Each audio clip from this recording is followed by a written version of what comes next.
Hi, this is Beat It with Joe, and you're listening to Joe Mountford. The show is about mental health for athletes, coaches, and their support staff. This podcast is for athletes, up-and-coming athletes, and all those that are passionate about player wellness. As a Gallup strengths coach, therapist, and mindfulness coach, I interview professional athletes, coaches, and those who are working with them. I believe that mental health is vital for performance. This includes the mental wellness of coaches, management, players, and their parents. So subscribe now and stay connected. My special guest today is once again Garreth Ewing, a former SA men's hockey coach. This is our third podcast in the series, and today we will be focusing on the stress response of high-performance personalities. This podcast is free, and you can support it by subscribing to the Beat It with Joe YouTube channel. And you can also support by subscribing and sharing this podcast on your social media platforms. So welcome, Garreth. Hello, Joe. Nice to see you again. Yeah, lovely to see you too. And thank you for joining me. And I really am excited to be talking about the high performance personalities and the highs and lows of working with high performance personalities and being a high performance personality. So I'm going to start with something that is relevant to South Africa today, which will just give you an example of where we're heading with this podcast. So we've recently just had the Cape Epic in Cape Town. And the Cape Epic, for those who don't know, is an 8-day grueling mountain bike ride. And it's under quite hectic conditions, weather-wise and terrain-wise. And it takes enormous preparation, sacrifice, and commitment. It requires goal setting, building a team around you, saving money, looking for sponsorship, finding a partner, having a training plan, having a nutritional plan, and sacrifices for yourself, your work colleagues, and your family members. It becomes everything that you focus on, and sometimes everything that you talk about. And it's the only thing you really want to talk about and really want to do. You want to train, you want to eat, you want to watch YouTube videos, and you only want to talk and hang around with like-minded people. Your day is consumed with whether you're able to train, and your mood is affected if you are able to train or not able to train. And if for whatever reason you can't, it may affect those around you. If you get injured, then your training is interrupted, and this also can affect your mood, as this is taking away from your goal. I'm giving this example because this happened a week ago. And I'm wondering how many of these athletes are feeling not only exhausted, but possibly a bit empty and disillusioned and maybe a bit emotional, like what now, what's next? For some, they may be feeling low and some may be even feeling a bit depressed. So leading with that example, Garreth, I'd like to see if you can identify with anything that I've read from that story about the Cape Epic. If you as a coach can identify with it, and if you can maybe share your journey. Yeah, Joe, actually, it's quite interesting you mentioned that as an example. I've spoken to a couple of people who did the Epic, and despite them saying it's the worst weather and the hardest the Epic has probably ever been, they're already going, after that initial relief of finishing, they're already thinking about next year. So I think it's a really relevant example. And from my own experience working with athletes going to pinnacle events like the Olympics and the World Cup, is there was a huge element of flatness and what next, what now, where am I in my life now that I've gone to this event that I've dedicated so many years to. And for my own experience as well, there was coming back from it and thinking to myself, oh, well, was that it? Was it all it was cracked up to be? What am I going to do now that I've defined myself with this?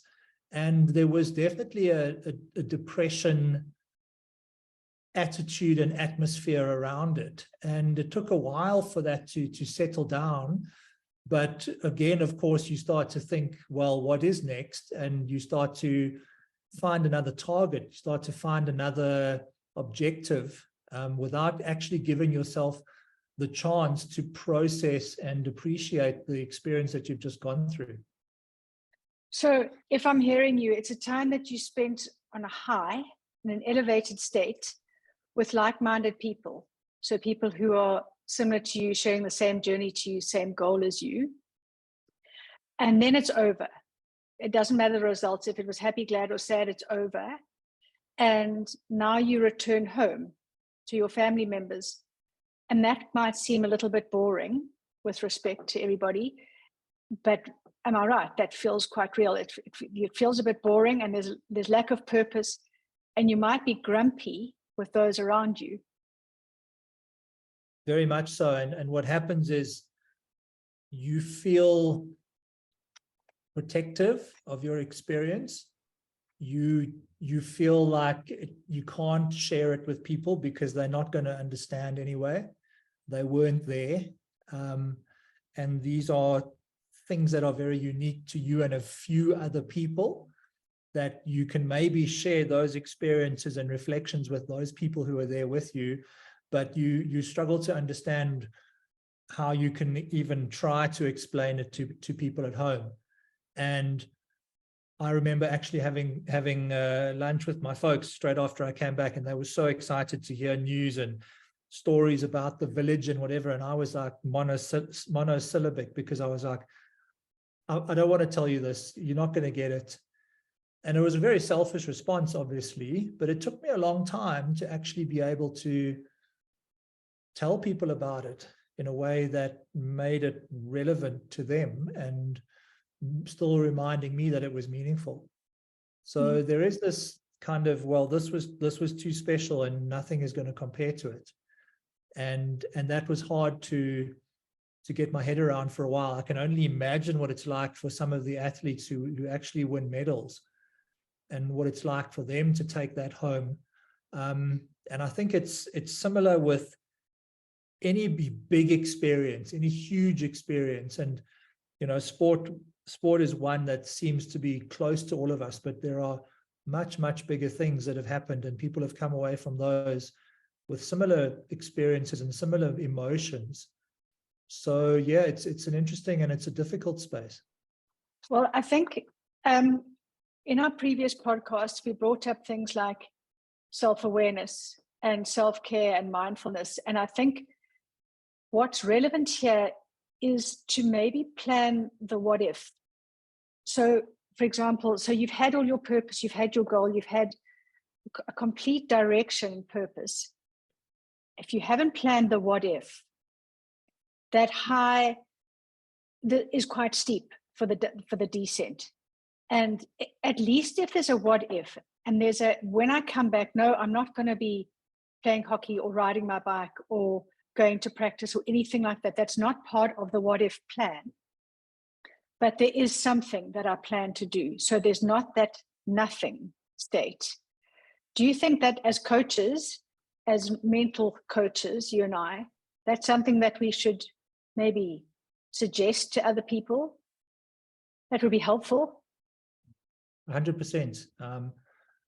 The problem that comes with these peak experiences is that you struggle to compare it to daily life, and you struggle to contextualize it as an episode in your life, but not your entire life. And stepping away from that, again, is everything is now, what is it? Comparison is the thief of joy. So you're comparing your day-to-day experiences with those extreme, unnatural experiences that most people won't ever experience. And everything else pales in comparison. And it's to remind ourselves and to remind the people we work with to appreciate the nuances of daily life and the specialness of being back with family, of having breathing space, of not having to wake up at 4 o'clock in the morning to go to gym, even if it's only for a few days, and to be comfortable and happy in that space. Because we can't keep comparing ourselves to this pinnacle of existence all the time, or basing our values of ourselves on that pinnacle of existence, because that's an unnatural state. Yeah, I'm really glad you brought that up, the pinnacle of existence, because what's the opposite of the pinnacle? It's really the bottom. So I'm going to bring in the comparison. I know you said don't compare, but I am, to addiction, because addiction is the feeling of something's not good enough. So it's the chasing the more and more. And it might not only be a behavior, it might be thinking. So it is that obsessive thinking. It's the wanting the more training, the more events, the high. They're chasing the high of that event all the time. And it's that inability to be in a satisfied norm state, should I call it that? It's chasing external gratification, because the internal world is unsatisfied and is turbulent. So if we look at professional athletes, because that's what we can look at, if, for example, let's look at football players, they've got a lot of downtime. So they do their training and they've got their competitions during the week and their tournaments during the week, but there's a lot of downtime and travel time. So, and they've got a lot of money. So it's excessive money. And if they've got that addictive type of thinking, it can feed into gambling, and then they lose and they carry on it, and the addictive type of thinking doesn't leave them, and it's bringing in the awareness. And I think you mentioned it before, it's part of the stress spiral, and it's that lack of satisfaction. It's that either completely satisfied or completely dissatisfied. Can you identify with what I've said? Yeah, I can. And I think the aspect of addiction is important here for us to understand, because you're chasing a high. So the high of competition is very hard to replicate in daily life in a healthy way. It may be that you become obsessed with exercise and getting that little adrenaline rush, but that again gets stale quite quickly. And that's where kind of high risk activity comes into play. So gambling, messing around behind your partner's back, or something where there's a high consequence. And I think it's that consequence that immediately triggers you in the high performance space, because yes, it's not life and death, it's just winning and losing, but there's so much attached to it and so much investment. And to find that environment where you're feeling part of a high consequence space, you got to go sometimes find it in unhealthy places. So it does make a lot of sense. And also, again, not being able to reflect, because you get so involved in the process and so involved in that hit of dopamine that you can't reflect or look back on something and go, I should be happy with this. I should be satisfied with myself. And I can afford to pat myself on the back for a job well done, or pat my athletes on the back for a job well done, because I'm already thinking, well, actually, we weren't as good as we should have been, and we should have done this better, and we should have done this better, and we're going to aim for that the next time, and the next time starts now. Mm-hmm. So the breathing space is not there, and there's no time to settle down. It's always chasing and chasing and chasing, and that's, again, why this analogy around addiction is so powerful. And just before I continue with the addiction thing, you mentioned the dopamine.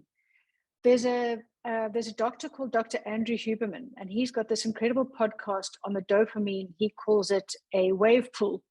So for a healthy dopamine secretion and drop, it's a gentle wave pool, and the waves are quite wide apart. So it's the thought first, what you desire, and then it's whatever you desired, you receive, but it depends on what it is. So if, for example, if I'm desired chocolate and I eat it, my wave pool's the high is quite low, and then the drop is quite low. If I'm after cocaine, for example, that spike is very high once I receive it, but the drop's even lower. what makes a huge difference too is how frequently you're getting your hit, whatever it is that you're craving. And if that is too close together, that means you're going high, low, high, low, high, low. You're depleting your trough of dopamine. And therefore, we're never in a satisfied state because you're operating below your baseline and you're firing from a depleted state. And so there's always a desire for more, and there's the chasing more and the chasing more, and there's never a level of satisfaction. And then you get to that desperate state of, well, I think I need to control this because I feel out of control. But by the time you got to that state, it's in control of you. And that's when you know you've got to seek help and there's a desperate need. But I want to look at, we were talking about the high performance personality traits. So I'm going to mention some of the positive ones and maybe you can add some too. So if we look at the high performance personality, it's a hardworking, dedicated person who is not scared of hard work. They put in the hours, they make sacrifices, so it might be social life or whatever it is, but their sport becomes, if it's their sport, it becomes their number one priority. And their focus, if done in a healthy way, is dedicated to that. If their focus is only that, and there is if there's serious fallout in other parts of their lives, then it's become an unhealthy focus. But so perseverance, risk orientation is definitely part of the high performance personality, and that can go either way. They have got clear thinking, they're consistent, they're determined, they're meticulous, they have unbelievable focus. What else could you add to that? I think there's an enjoyment of being in the high consequence space, and there's this feeling of clarity and being high functioning, being at your best when the chips are down or when it's time for the big game or the big event. And there's this belief in your ability to execute, which comes through. And probably thriving with pressure. Thriving with pressure, would you say? Yeah, yes, exactly. Thriving under pressure and a feeling of thriving. Everything just seems to be, I think we spoke about this in our earlier chats, everything seems to be going in the right direction. Everything is just perfect. It's, whether you want to call it flow or being in the zone or, clarity of thought, clarity of action, it's all there, and it's a very rewarding, emotionally vibrant place to be. Okay, that's the positive side. So there are some negative traits that come with the high performance personality. And one of them is the perfectionist. So obviously, in order to get a skill right, there needs to be perfection. Like especially with my diver that I'm working with the golfers, there needs to be an element of perfection. Where it takes you out is if you are not open to criticism, constructive criticism, not open to other professionals or coaches or leaders or mentors guiding you because you think you know it all and you are the best, you're the only one who knows, and also being inflexible. Now that's, as a perfectionist in a team, that's not a great, it's fine to be a perfectionist, but to be inflexible in a team is not a great team member. Would you agree? I think when I consider when it starts to go wrong is that you lose that self-awareness and you lose an understanding of it all being a process and an inexact process. It's, if you lose a game, you go back to the drawing board and you learn and you grow, but you can't see beyond where you are right now, and you beat yourself up. You look to blame. You look to only externalizing. You only find enjoyment in the success and not the process. And that's if you're lucky that you still find any enjoyment whatsoever. You forget your reason for ever picking up the hockey stick or the golf club in the first place. and it becomes about chasing that experience rather than reminding yourself of a process and a journey. So thank you for that, because I've got another definition of addiction here: in pursuit of pleasure. Okay, so when something turns into addiction, we can describe it as a process with the things you did enjoy, they actually end up being less pleasurable. So the very thing that you were after suddenly is not, it becomes something you definitely don't like. Another thing, selfish and self-focused. Now, obviously, when you're performing at a high level, there needs to be a lot of about me and self-focused. But at what point do you think it becomes a negative trait or negative for success? So I think there's two ways to look at it. From the athlete's point of view, self-awareness is good, but becoming completely self-focused is not, because then you can't see outside of yourself and you can't see your role in the bigger picture, especially in the team sport. From a coaching or leadership point of view, again, self-awareness is good. And as soon as you make it too much about yourself, then you are no longer serving your athletes. And that relationship is going to break down very quickly. If you are constantly berating yourself, or you're constantly blaming them, where can you still find joy in shared achievement or joy in seeing them achieve when it's not actually about you? So again, for me, it's really much about this awareness situation and understanding your state of mind in your performance space, and understanding what you said is, where does the enjoyment stop? I'm very sure that an addict who's very deep in the hole from a substance abuse point of view doesn't actually enjoy getting high anymore. They are only doing it to find some kind of equilibrium to get them through the day. To shift the pain, to shift the feeling. Yeah. Gareth, you mentioned about not being about you, or not being, when it becomes too self-focused. And I do think at that point it's about perspective. It's being able to just zoom out a bit and having a look at what the real problem is. So that's one thing. And then another one, and this is a huge one for me, is a sense of entitlement, and that rules don't apply to you. And so I want to hear what you have to say, and then I'm going to link that to addictive thinking. After you've said what you want to say about that. It's an interesting concept, and I think we are all, those of us privileged enough to achieve something in a high performance sporting space, are ultimately grateful for what we've been given and for the opportunities that have come our way, even if we've had to work very hard to earn them. And what you say, when that sense of entitlement comes in, it's because you think, well, I've done the work, I must now just get it.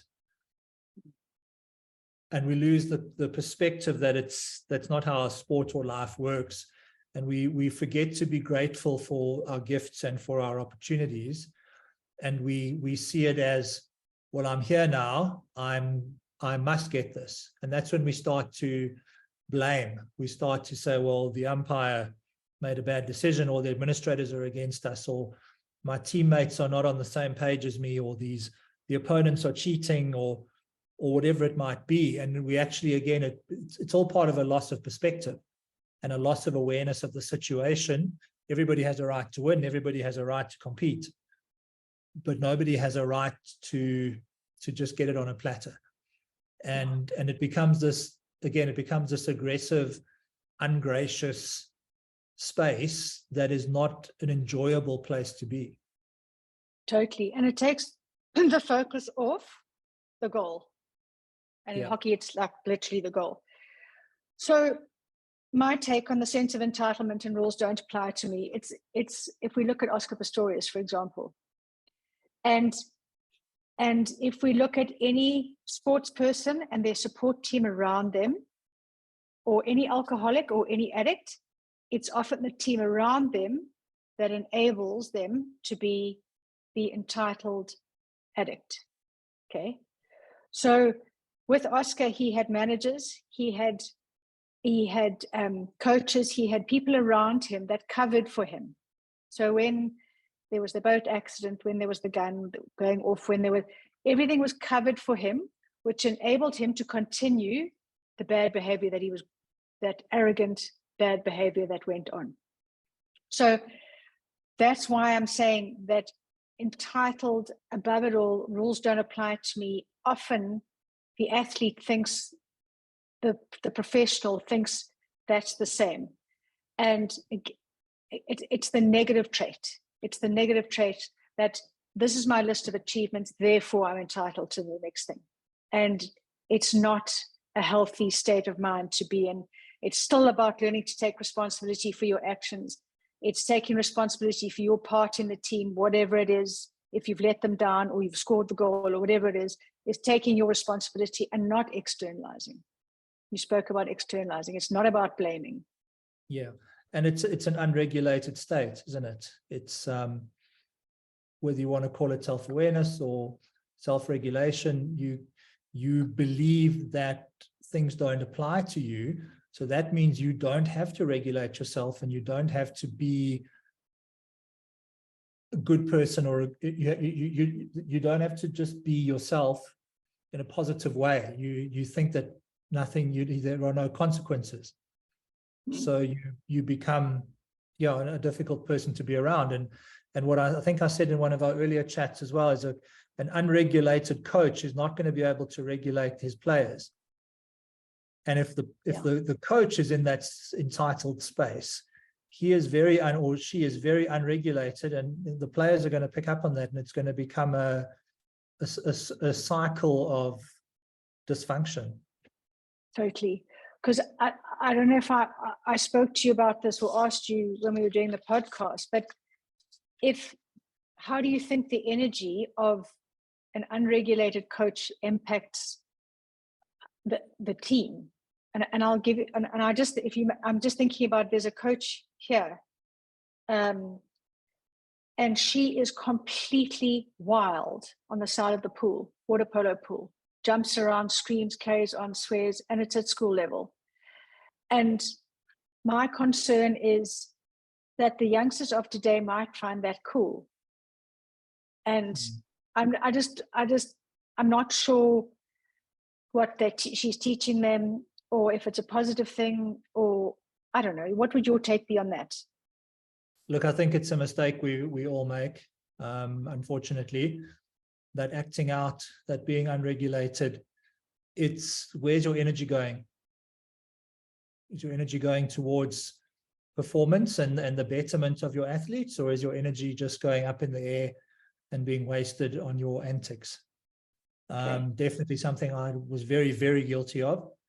And it's always there if I'm not careful. But again, it's about being aware of yourself and being able to regulate. So yeah, okay. Find the balance and find the energy when it's time to accelerate and time to maybe be a little bit more vocal. If you're always there, where are you going to go from there? You can't go up anymore. Okay. But just as you said, when you're in that accelerated space and you're over emotional, what is it like if the coach is a bit bland or unemotional or quiet? How would that impact the team? So this is something that is important to understand, because it's the same. I mean, if you listen to a guest speaker and they're talking and it's at a monotone and there's no elevating of pitch or slowing down or speeding up or whatever it might be, you stop engaging. Okay. And the coach is also going to stop engaging if they can't fluctuate a little bit. There's got to be some margin for up and down, because we're human beings. And if you try to stamp on it too much for yourself internally, that's, again, your energy is going in a place that is not helping. And that energy will eventually run out.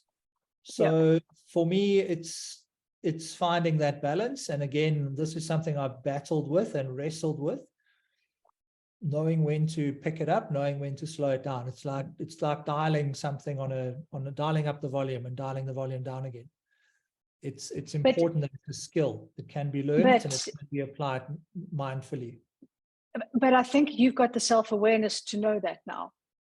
You know, when you're in a bad space, say you're in a space of depression or burnout or complete fatigue, the energy to pick yourself up, to motivate a team isn't there. But once you've done the work, once you've done the self-awareness, once you've slowed down, once you've taken cognizance of what's helping you thrive and what's helping, well, not help, what is unhelpful and making you the worst version of you.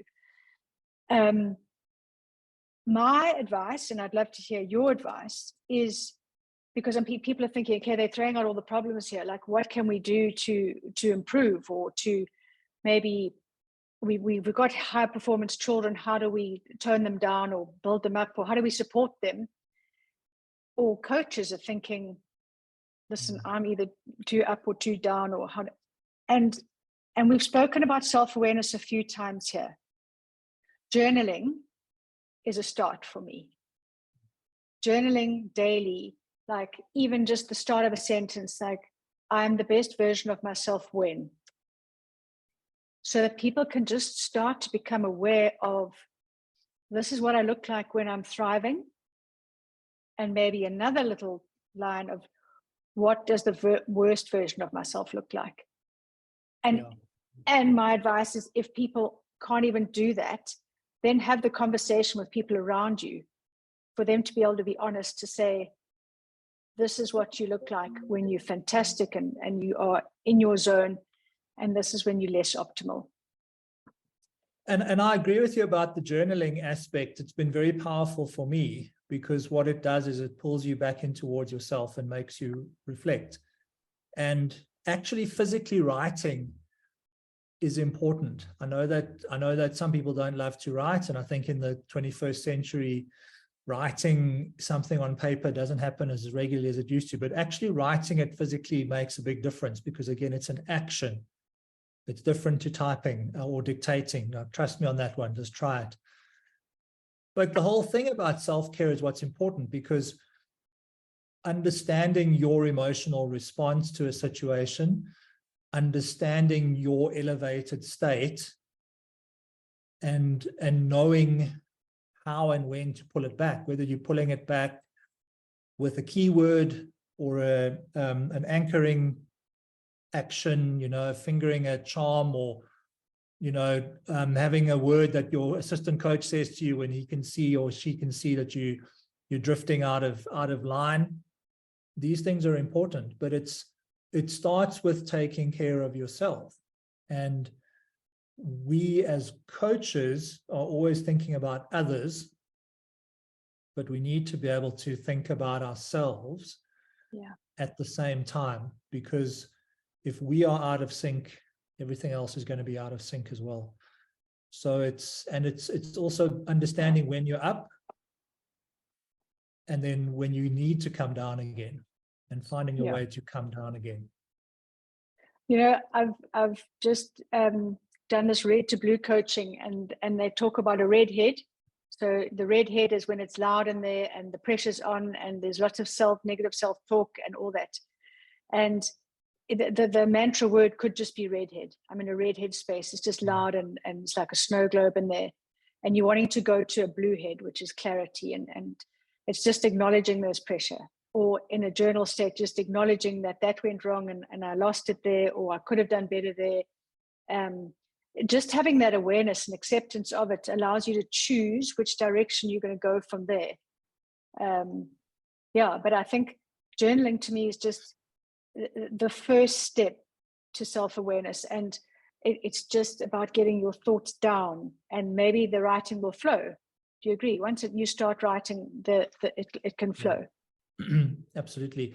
And for me as well, there are other aspects to this. Don't berate yourself. Setting standards for yourself is fine. Berating yourself is really just, again, your energy is going in the wrong place. And you're not blaming others, but now you're blaming yourself. And what's actually worse? And just being generous with yourself. You're human, you make mistakes. And yes, you carry the can if you're one of those high performance people, but it's not life or death. It really isn't. And to maintain that perspective, and going back to what I said right at the beginning, is appreciating normality. Normality can also be special and therapeutic. And I think we should end on that. It might be discovering your normality. It might be discovering your normality, because as a high performance personality type, you're always on the push. It's always striving and striving for more and more and more. And I'm not saying that's a negative thing, but it is a negative thing if it's going to take you out, because that pump eventually runs out, doesn't it? It's being able to take your foot off the accelerator for a bit, just so you can replenish the pot, get perspective, reload, and off you go. Being in your high performance, high functioning state goes back to primal survival mechanisms. You weren't supposed to be up there for hours and hours and hours. You were meant to be up there until you didn't have to be up there anymore.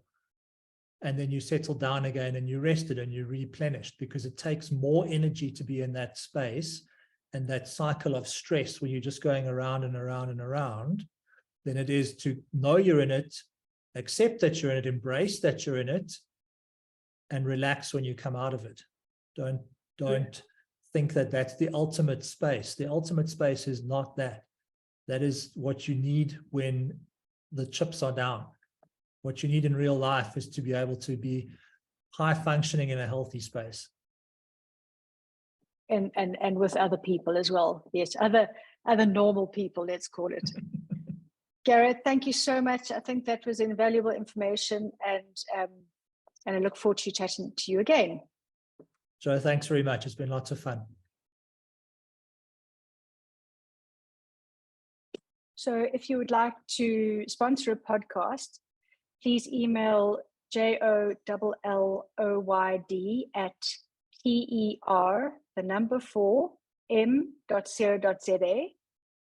And the Beat It with Jo podcast is for general information only and does not constitute the practice of psychology, psychiatry, dietetics, and other health professionals.